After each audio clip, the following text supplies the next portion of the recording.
Joining me today is my MasterChef buddy, Simon Toohey, and you're going to be cooking one of your delightful vegetarian numbers. I am. I'm going to do like a Kohlrabi tortellini style thing, which is super light, super fresh, and something that I think a lot of people don't really use. Yes. And using it in an unusual way too. What's the taste of Kohlrabi for those who don't know? So Kohlrabi, I guess, is kind of like that cross between a cabbage and a turnip, but it has this appley texture to it, so it's super crunchy. It's really, really good raw.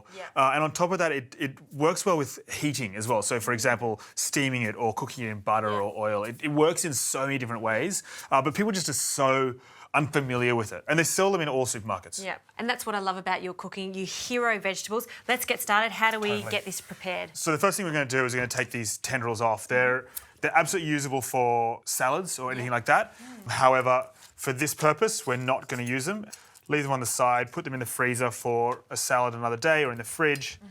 Then we're just going to clean it up a bit. Down this side, down that side. And so we need to make the shapes for our tortellini. And although people I know would feel as though you use pasta dough for that, we're not. We're going to go against the grain, and I'm going to use this amazing mandolin. Now, we know the fears of a mandolin. Fingers, be careful, guys. Please. The bigger the product, the better. If not, use a guard. But we want the thinnest possible setting. Sure. And all we're doing is weighing the kohlrabi down. Wow, look at that. It's gorgeous. So you don't even peel it. Not yet. And then what we're going to do is we're going to get the cutter, cut ringlets out, and that's going to form our tortellini. Show us another one.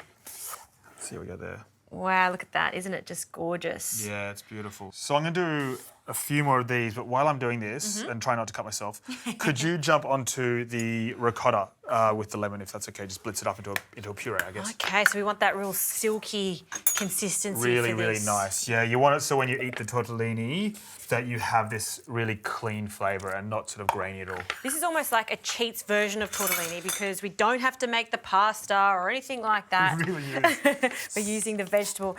So lemon zest, and I'm going to grab this stick blender and give it a blend. Any salt and pepper in this? Just a little, yeah, absolutely. Seasoning always. Yep, salt and pepper. And we're using buffalo ricotta, which is one of my favourite things at the moment. It's so creamy, it's so refined. Right. Beautiful. It works so well with this. All right, I'll blend this.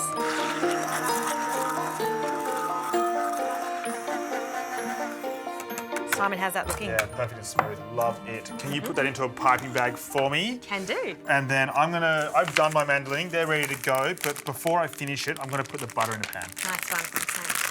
So I always find it easier when it comes to piping is just to cup it around your hand like this and grab yourself a spatula. I always make it so messy too. I know. Well, this is why I don't make it messy anymore by doing this. That's so good. Because then it just keeps everything in one spot, nice and neat. What would we do without piping bags? I know, right? They are amazing. And then you find yourself very addicted to them. So I'm going to jump onto the butter. And basically what I'm doing is I'm putting the butter on a high heat for the sauce at the end. We're going to burn it. We're going to make a burn rosette. And it's just going to add another bit of complexity to this dish. All right, so while that butter's melting and going into browning, we're going to get back to the kohlrabi and we're going to make our sheets now. So we've done our thin slices. As you can see, they're absolutely paper thin. Now, the problem is with these is you need to make sure that one, they're uniform, and two, they're thin, and three, you've got to get a nice circle out of it. Otherwise, it's not going to hold together as well. So it's as simple as, we could even do it a quicker way, because sometimes... You're efficient in your time, there we go, Simon. Exactly. There's no point in, skipping the rolling out pasta stage and doing these one at a time. So piling them on together and then cutting them to that perfect, almost a raviolo shape, so a large ravioli. Yep, keep going. As many as you want is as many people as you're feeding. And then finally, you just get a ring cutter. I mean, you could use a glass jar if needs be, but in this situation, we have the wonderful world of baking goods. Ta-da! And just like that, you've got kohlrabi ravioli sheets. Exactly right? They look great. They're all uniform and they're ready to be filled. Totally. All right, so I'm going to start filling these. Yes. What you could do for me, please, is maybe just really finely slice that mint for me. I can do that for you. Great. For me. So while you're cutting those, I'm going to lay these out to make it easy to fill. Yep. It's a lot easier when they're facing you. Just make sure you don't have more than one at a time.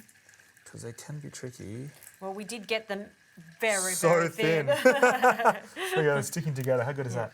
But it is probably the only critical point with a vegetable ravioli like this. You do want to make them thin so they are pliable, because if they're too thick, they're going to break when you fold them. Is that correct? Exactly right. It's so true. And also they won't actually stick together. All right, so we've got enough there.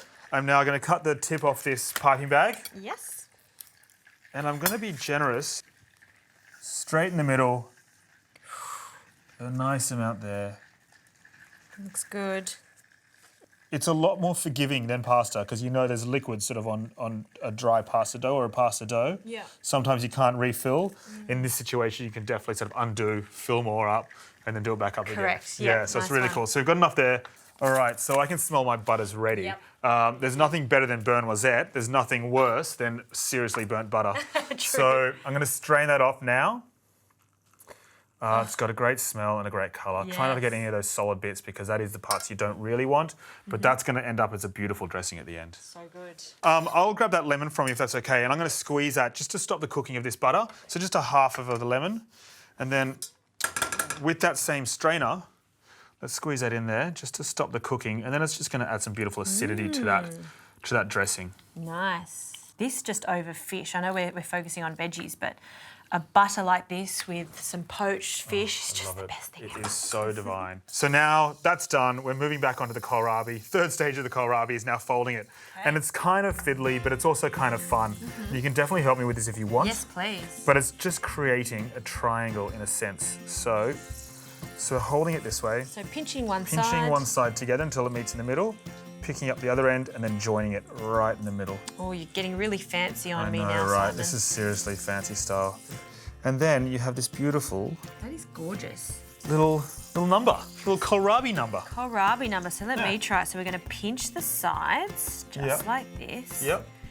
And then pinch this side up. Yep. Just like this. Yeah. Mine doesn't look as good as yours. Well, you know. I need more bit of practice. All right, let's make a few more of these and then we can plate up. Totally into that. Let's do it.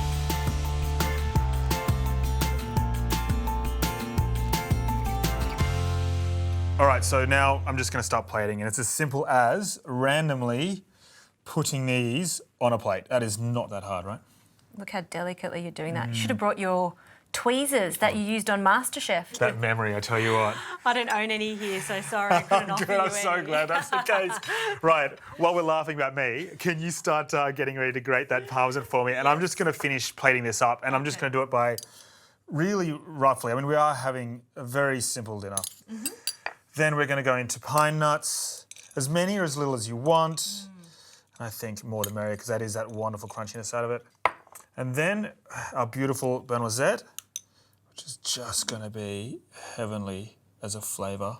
Ricotta, lemon, burnt butter, the freshness of peas. You've got all the elements right there. I love it. And too much of everything, isn't that right? Like something like that? No, this is not too much of everything. This is just perfect. So there's the smoked paprika. Fantastic. I agree. Your turn. Finish it off. Raining parmesan to tie the whole thing together. Oh. You know what? If someone brought me that as an entree or even as a main, I would go, ooh, look how beautiful that egg pasta looks. And then what a pleasant surprise, it's kohlrabi. It's crunchy. It's crunchy. Let's have a taste. I'm excited. Do you want to go first? Yes, please. Okay. Very much. Which one? This one. They just look so delicate. I don't want to ruin it. Actually, I do because I want to taste it. I'm going to be big and greedy. Let's go all in.